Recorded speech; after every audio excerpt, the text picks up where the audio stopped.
వెంకటేష్ గారు. హాయ్ వెంకటేష్ గారు. వెంకటేష్ గారు. మూర్తి గారు ఏదో. వెంకటేష్ గారు. నేను క్యాజువల్ ఇక్కడ కూర్చుంటాను రండి, లేకపోతే రా నేను ఇప్పుడు చెప్పండి సార్.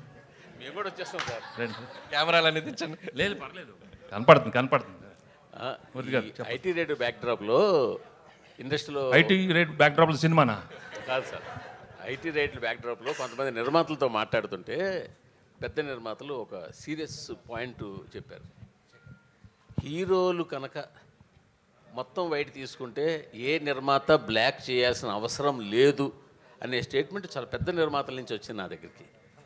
హీరోలు బ్లాక్ తీసుకోకపోతే మేము ఇంకెవరికి బ్లాక్ ఇవ్వాల్సిన పని లేదు. ఇండస్ట్రీలో ఒక టెక్నీషియన్ కానీ ఒక వర్క్ కానీ దేనికి కానీ ఇవ్వాల్సిన పని లేదు. ఓన్లీ ఫర్ హీరోల కోసమే మేము బ్లాక్ ఇవ్వాల్సి వస్తుంది. ఆ బ్లాక్ ఇచ్చిన దానికి కూడా మేము బ్లాక్లో ఇంట్రెస్ట్ కట్టాల్సి వస్తుందని ఒక పెద్ద ఇద్దరు ముగ్గురు నిర్మాతలు కనిపిస్తుంది. సో దీని మీ ఒపీనియన్ ఏంటి? నేను మిగతా ఒపీనియన్ నాకు తెలియదు కదా, నేను ఫుల్ వైట్ అయిపోయింది. వెంకటేష్ బాబు వైట్లో వైట్ తీసుకునేది ఇంతే, నేను ఎక్కువ లేదు, ఇన్ఫ్యాక్ట్ ఎక్కువ తీసుకునేది వైట్. అది ఆఫీస్లో తీసుకుంటారు. ఇప్పుడు డైలీ ఏదో తీసుకుంటాను, ఇది ఫర్ ఎక్స్పెన్సెస్. సింపుల్ అనమాట. వెంకటేష్ గారు hi. Here sir, here hi sir.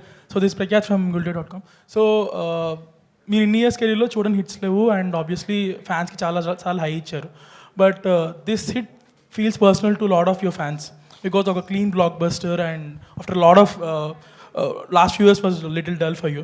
So what was the response for your fans? No, I'm really atla very happy. Endukante paapam nakanna nenu I think differently, but I'm really happy my fans after so long they've got a very big hit. Vallaki kuda they can really go around telling it's a triple blockbusters, and I'm really very happy. And fans eppudu happy ga undandi. But మీకు తెలుసు నేను records ఇవన్నీ encourage చేయను.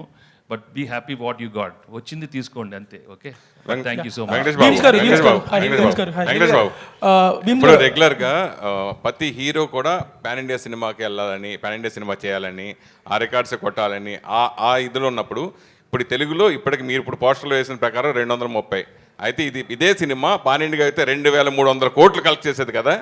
ఇది మీకు ఎప్పుడైనా cinema release తర్వాత అది మన పాన్ ఇండియా రిలీజ్ చేస్తే బాగుంటుంది అనే భావన మీకు ఎప్పుడైనా కలిగిందా? లేదు, వచ్చినప్పుడు వెయిట్ చేద్దాం. ఇప్పుడు వచ్చింది, అది చెప్పాను, వచ్చింది తీసుకోమ్మా, వచ్చింది తీసుకో, ఇచ్చాడు తీసుకో. అడగలేదు, నేను ఎప్పుడు ఏది అడగను. బట్ వచ్చింది మాత్రం హ్యాపీగా రిసీవ్ చేసుకుంటాను. When I pray also I'm like that. I don't ask for anything, but I take what ever he gives. ఇది చాలా bonus. I'm very happy because we knew we are going to come with a very good film, a hit film. But when it becomes like this, we have to feel grateful and thankful to everybody because me andra energy, last time cheppanu, it is all because of the positive energy from everybody. That ilanti cinema ravali, a little light hearted film, andar theaters ki ellali. Nijangane andaru korukunnaru, ivalu theaters ki veltunnaru. Idi inta blockbuster chesam. మీ మొదటి cinema నుంచి ప్రతి cinema musical గా success. మీ మొదటి cinema నుంచి ప్రతి cinema musical success. కలియుగ పాండవుల దగ్గర నుంచి అన్ని స్టోరీ పరంగా కాకుండా మ్యూజికల్ కూడా బాగా సక్సెస్ అయింది. అయితే ఎస్పెషల్లీ రమణ గోకుల వచ్చినప్పుడు మీరు ఇంకో డిఫరెంట్ చేంజ్గా బ్లాక్ బస్టర్స్ కొట్టేశారు అప్పుడు కూడా. సో అతను పాడుతున్నప్పుడు మీ ఫీలింగ్, అలాగే మీరు పాడుతున్నప్పుడు ఆ రెండింటి గురించి ఏం చెప్తారు?